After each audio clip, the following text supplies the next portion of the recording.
Vamos aqui ao quadro Você Pergunta e o pastor Natanael Rinaldi responde consultando a Bíblia. E nós já temos uma pergunta aqui para o dia de hoje, do Eduardo do Guarujá. O Eduardo faz uma colocação aqui, pastor Natanael e prezados ouvintes, da seguinte forma: o que leva uma pessoa a dar tudo o que tem para a igreja? Coloca aqui o Eduardo do Guarujá. E ele ainda dá um exemplo de um fato que aconteceu na sua família. O seu primo do Eduardo, lá do Guarujá, doou uma moto nova, segundo ele, para a igreja. E o pastor, também segundo ele, segundo o Eduardo, a vendeu. E aí ele faz a pergunta aqui para o senhor, no Consultando a Bíblia: é correto o pastor vender a moto dentro da igreja?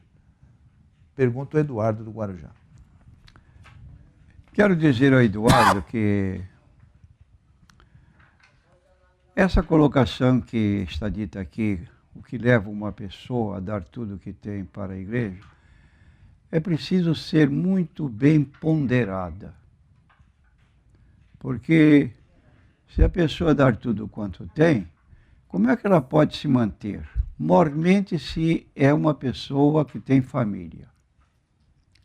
Então, há pessoas que se fanatizam por pedidos assombrosos e que vai multiplicar a sua renda, que vai ganhar tantas vezes mais aquilo que deu.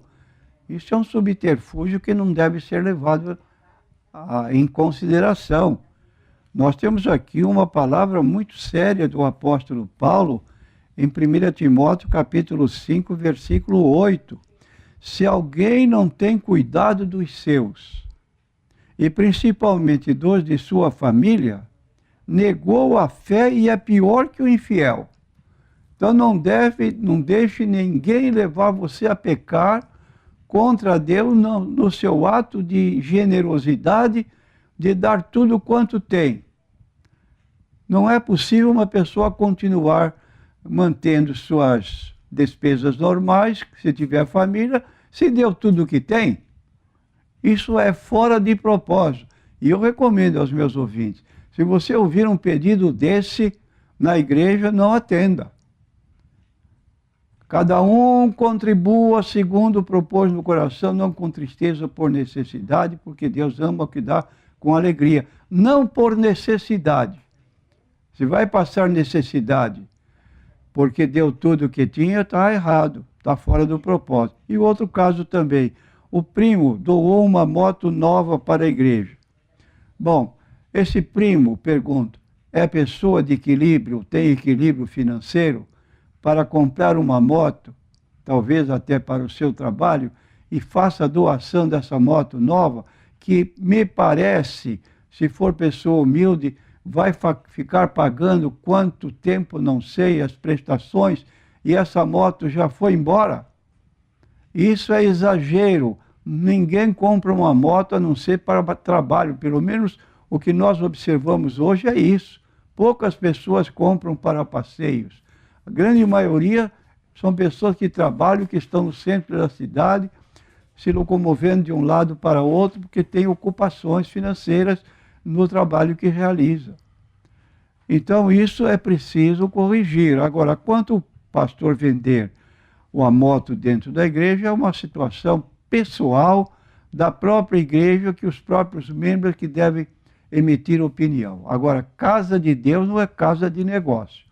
Casa de Deus é para cultuar a Deus. Se houver uma dependência da igreja que pode servir para essa venda, muito bem. Mas dentro do próprio templo, onde se cultua a Deus, não é próprio. Muito bem. Continuando então a pergunta do Gomes. Gomes pergunta para o senhor, pastor, quando um pastor, um determinado pastor aqui, ora na igreja e as pessoas rolam e caem, é do Espírito Santo ou é do homem? Pergunta o Gomes. Tais manifestações não têm apoio bíblico e não são resultado da ação do Espírito Santo na pessoa ou nas pessoas que assim procedem, que agem tão estranhamente à ordem bíblica, porque no capítulo 14 de 1 Coríntios, há uma recomendação que às vezes é desconhecida da maioria das pessoas que são pentecostais, mas não gostam de ler Bíblia, infelizmente. Não leem a ordem que Paulo deixou para ser respeitado quando estão reunidos na igreja e há manifestações da parte do Espírito Santo.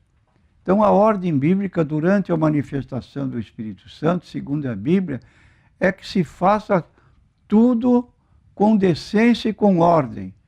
É o que está em 1 Coríntios, capítulo 14, versículo 40. Mas faça-se tudo decentemente com ordem, sendo manifestação da própria pessoa, esquecendo que Paulo orientou a igreja de Corinto nesse particular. Então, há pessoas que se excedem nas suas manifestações e estão errando nesse particular, como diz o apóstolo Paulo ainda em 1 Coríntios 14, versículo 20.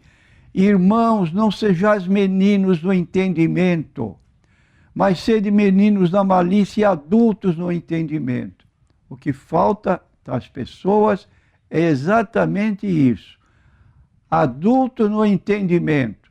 Pessoa que vai ler a Bíblia, que tem domínio sobre sobre a própria manifestação do Espírito Santo, porque no dia de Pentecostes, capítulo 2, versículo 1 e 2, declara: todos foram cheios do Espírito Santo e começaram a falar noutras línguas, conforme o Espírito Santo concedia que falassem.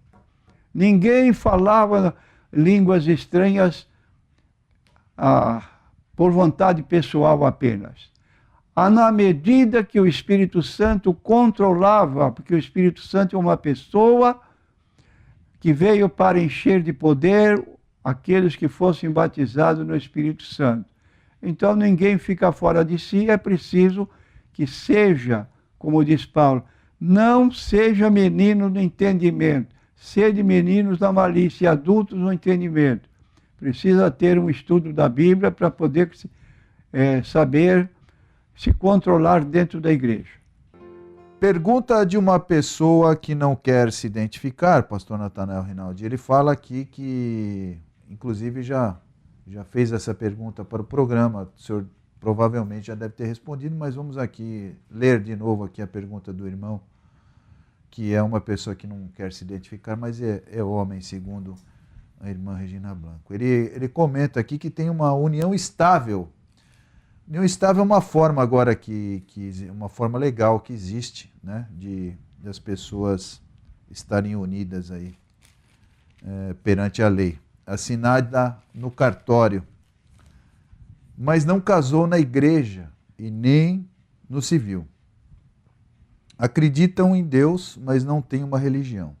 Ele quer saber se com essa união estável, que eu entendo que essa união estável também é um documento assinado, ele não coloca aqui, não é um mero formalismo, é um requerimento legal que existe hoje. Eles estão vivendo em pecado?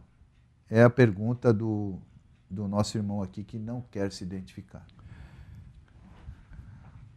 Naturalmente, a pessoa que faz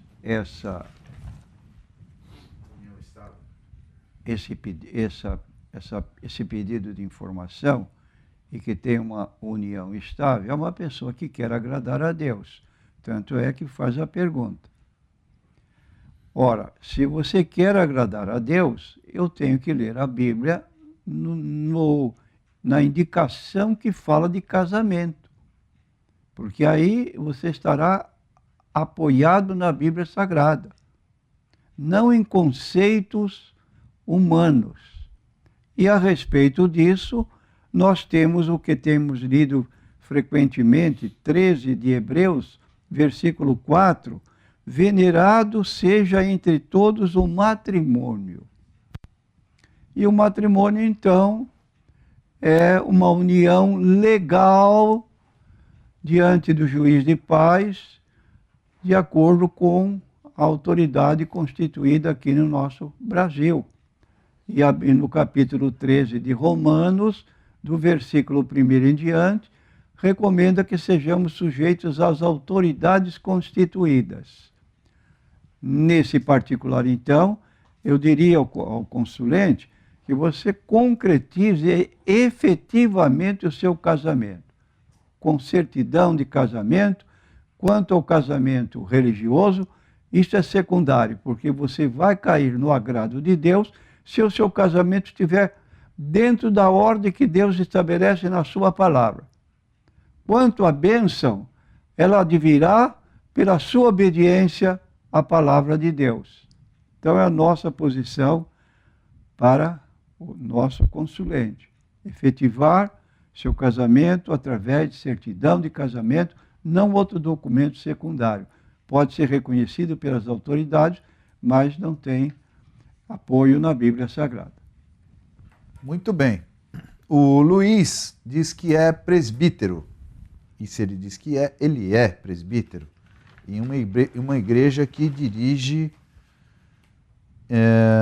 em uma igreja que dirijo, pergunta aqui o Luiz, quer saber sobre o óleo ungido, que colocou demais no vidro e ficou cheirando mal, segundo ele.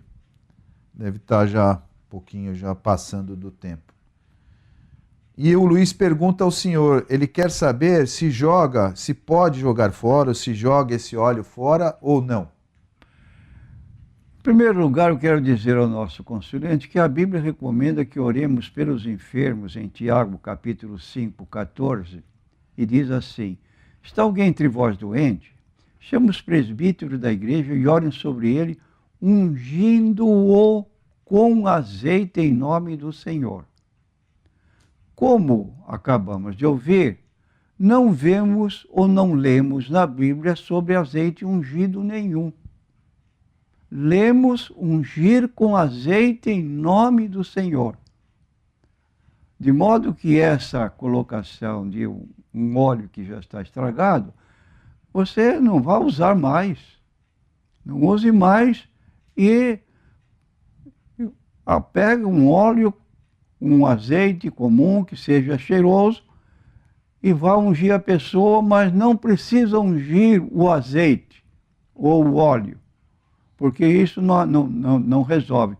E temos aqui, então, a conclusão no livro de Tiago, capítulo 5, mostrando que quem atua no momento não é o óleo com que eventualmente fomos ungidos, mas quem atua é a oração. E a oração da fé salvará o doente e o Senhor o levantará.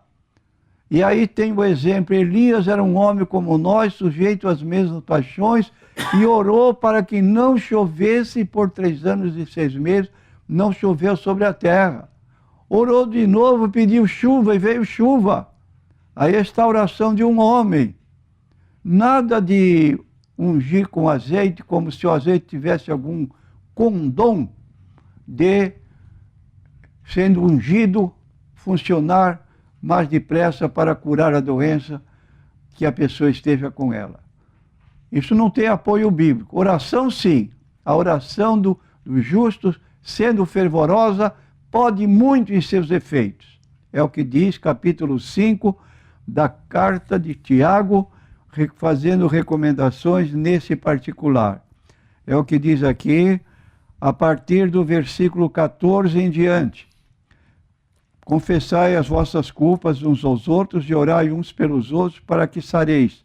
A oração feita por um justo pode muito em seus efeitos. E essa confissão uns aos outros não é confissão de pecados. Pecado nós confessamos a Deus. Como disse Davi, confessei-te o meu pecado, a minha maldade não encobri, e tu perdoaste a maldade do meu pecado. Salmo 51. Agora, se eu tenho errado contra meu irmão em alguma palavra e alguma ofensa, diz no capítulo 18 de Mateus, versículo 15 a 17, vai ter com teu irmão. Acertar a diferença que eventualmente esteja havendo. E o Luiz ainda, presbítero Luiz, parece não ser aqui uma pessoa muito dedicada, ele coloca que ministra a ceia do Senhor nas casas dos membros que, porventura, em algum momento não conseguiram participar da ceia naquele determinado dia. E em cada casa que ele distribui a ceia, coloca aqui o presbítero Luiz, ele também participa com a pessoa. Então, ou seja, se ele vai ministrar em 2, 3 casas num dia, ele participa com a pessoa que ele está ministrando a ceia do Senhor. E ele quer saber se essa forma de ele agir, participando da ceia do Senhor, sei lá, 2, 3, 4, 5 vezes ao dia, está correta esse tipo de atitude do presbítero Luiz. Está correta, sim. Você vai dar apoio, primeiro em distribuir a ceia para uma pessoa que está impedida de estar na igreja, e para ela não ficar sozinha nessa participação, porque quando estamos na igreja, somos um grupo maior, uma coletividade. Agora, isolado em casa, uma pessoa, às vezes, doente por meses seguidos, é bom receber a visita de um obreiro e ele vai participar com ela. De modo que a bênção é dupla, não tem problema. Muito bem, então, presbítero Luiz, está aí a resposta das suas perguntas. A pergunta do Antônio aqui do Estuário, do bairro do Estuário de Santos, ele tem uma dúvida a respeito da igreja luterana. Se ela é luterana, o nome já diz, né? Do fundador daqui, da reforma, né? Se é o nome adequado, fundador, eu não sei, mas de Martinho Lutero. Ele pergunta se a igreja luterana é seita ou religião, pastor Natanael? Você pode colocar como religião, aceitar como religião, porque todo grupo religioso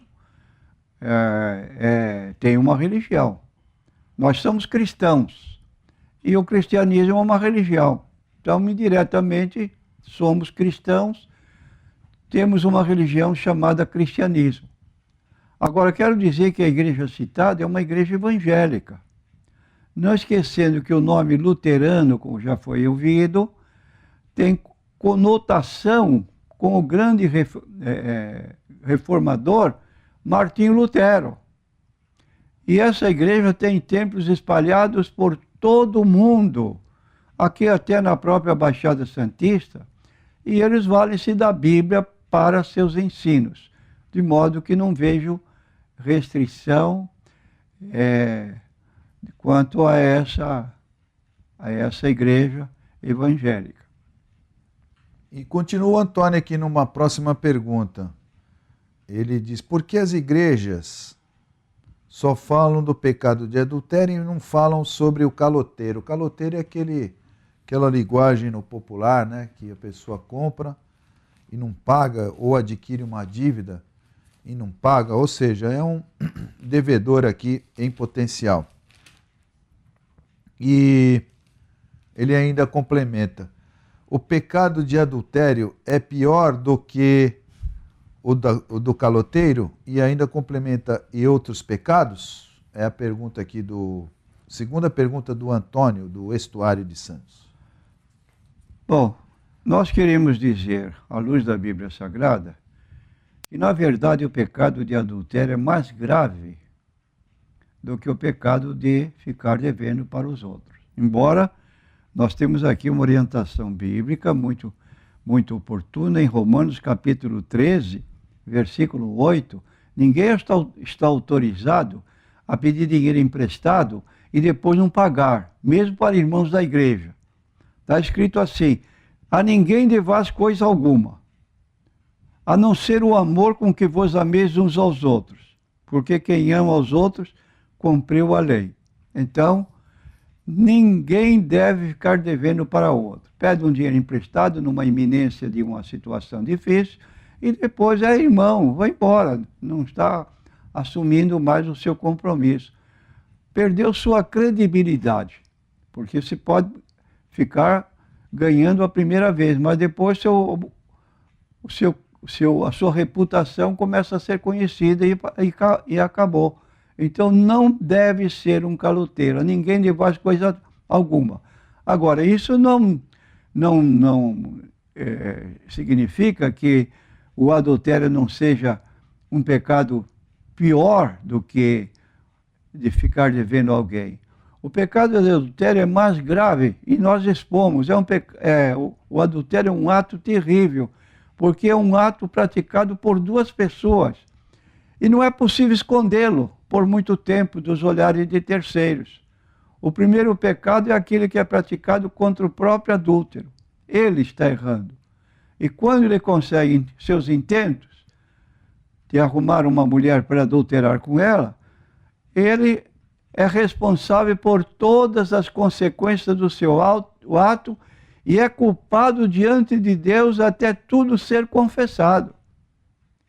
E biblicamente está dito no livro do Apocalipse: adúltero não entra no céu. Então, até o dia em que for perdoado, a consciência funcionará com seu aguilhão, oprimindo, e na sua consciência sentar-se-á a soberania de Deus a ditar pensamentos que vão ajudar ainda essa pessoa a errar mais. Então Deus, na sua palavra, em Provérbios capítulo 6, declara que Deus aborrece a pessoa que maquina pensamentos delituosos, pensamentos pecaminosos. E o adultério não acontece da noite para o dia, ele é preparado.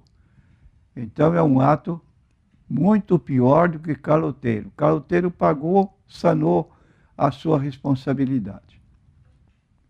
E complementa ainda o Antônio com uma terceira pergunta, em relação à passagem do primeiro livro de Samuel, capítulo 28, versículos 13 e 14, se foi de Deus ou não a visão. Agora, só o senhor me permite ler aqui a passagem, 1 Samuel, versículo 13 e 14, 1 Samuel 13. Ao que o rei lhe disse: não temas, que é que vês?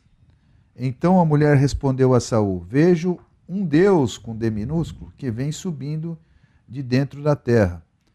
No versículo 14, perguntou-lhe ele: como é a sua figura? E disse ela: vem subindo um ancião, está envolto numa capa. Entendendo Saul que era Samuel, inclinou-se com o rosto em terra e lhe fez reverência. É a passagem que o irmão Antônio pergunta ao Senhor. Quero dizer que Deus não se manifesta nem autoriza essa colocação de procurar médiuns espíritas, pitonisas e outras pessoas que atuam nesse campo do ocultismo, capítulo 18 do livro de Deuteronômio, versículo 10 a 12. Eu vou ler esse texto para ficar bem claro essa colocação que está sendo objeto de pergunta. Diz assim Deus ao povo de Israel quando estava entrando na terra de Canaã. Diz ele: no meio de ti não se achará adivinhador, prognosticador, nem agoureiro, nem feiticeiro, nem encantador, nem quem consulte um espírito adivinhador, nem mágico, nem quem consulte os mortos. Pois todo aquele que faz tal coisa é abominação ao Senhor. E por estas abominações o Senhor teu Deus os lança fora de diante de ti. Perfeito serás como o Senhor teu Deus. Tenho lido Deuteronômio, capítulo 18, versículos 10 até o versículo 13. Perfeito serás como o Senhor teu Deus. Ainda mais, no livro de Isaías, capítulo 8, nós vamos ler no versículo 19, 18 também, o 19, essa mesma repetição de proibição, que nós queremos participar, então, ao nosso consulente, como apoio bíblico contra essa situação. Diz aqui, no capítulo 8, quando, pois, vos disserem, estou lendo o capítulo 8 de Isaías, versículos 19 e 20, repetindo, capítulo 8, 19 e 20. Quando, pois, vos disserem, Consultai os que têm espíritos familiares e os adivinhos, que chilreiam e murmuram. Porventura não consultará o povo a seu Deus? A favor dos vivos, consultar-se-á aos mortos? Então, aqui, interrogações que Deus está fazendo para evitar essa prática, que não são aprovadas por Deus. Agora, no caso específico de Saul, o que estava ocorrendo com Saul? Uma etapa da vida de Saul, quando ele foi constituído rei de Israel, ele foi um homem obediente a Deus. Removeu até todas as pitonisas, pessoas envolvidas com o ocultismo da terra de Israel, porque a lei, como acabamos de aqui citar em Deuteronômio 18, proibia. E então ele, seguindo a Deus corretamente, ele espantou essa gente dos termos de Israel.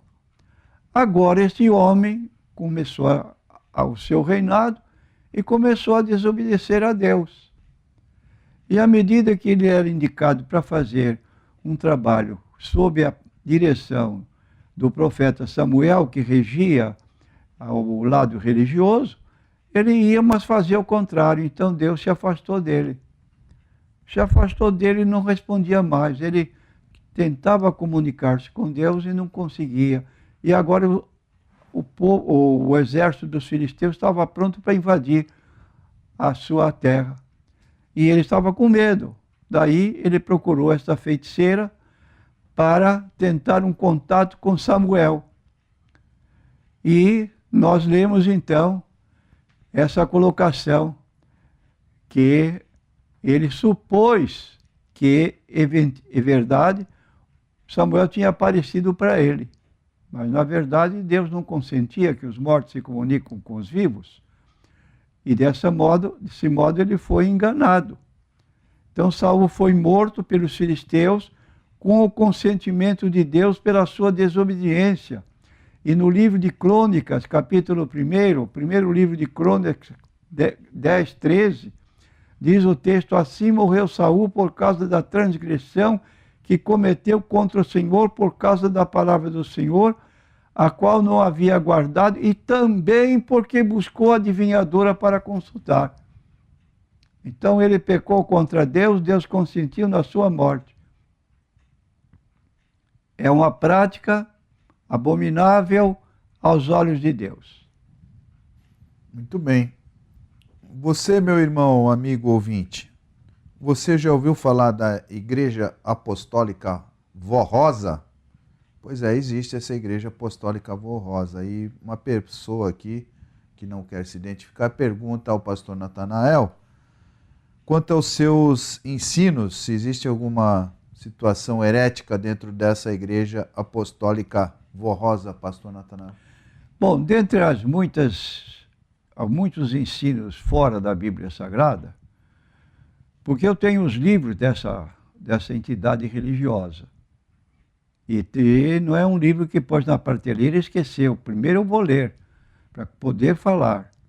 Então, lá ensina que a alma de uma pessoa falecida, quando espera o sepultamento do corpo, para que por fim se retire de perto do corpo do falecido. Então ali, junto ao falecido, o corpo está sendo velado, há os visitantes, parentes, amigos que vêm trazer sua palavra de apoio e de condolências. O espírito da pessoa que está morta está do lado. Então, essa cerimônia que fazem para os membros da igreja vem a ser uma homenagem à alma que ainda está ali, velando o corpo.